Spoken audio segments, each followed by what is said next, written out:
Urdu news bulletin کے ساتھ میں ہوں جاسرہ علی۔ نظر ڈالتے ہیں اب تک کی اہم خبروں پر۔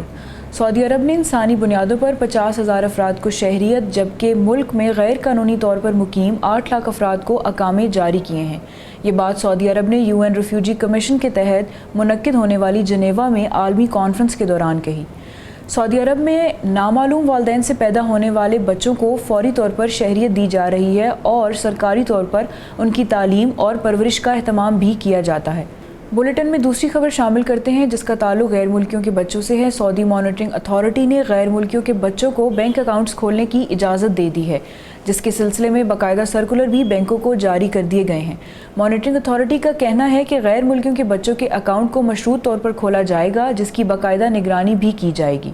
سعودی مسلح افواج میں پہلی مرتبہ خواتین کو بھرتی کیا جا رہا ہے۔ وزارت دفاع کی جانب سے خواہش مند خواتین کو آن لائن درخواستیں جمع کروانے کی ہدایت دے دی گئی ہے۔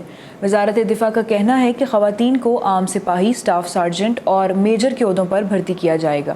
بلیٹن میں آخری خبر شامل کرتے ہیں۔ سعودی پبلک ٹرانسپورٹ اتھارٹی نے کہا ہے کہ ٹیکسیوں کے لیے ضروری ہے کہ وہ میٹر کا استعمال کریں۔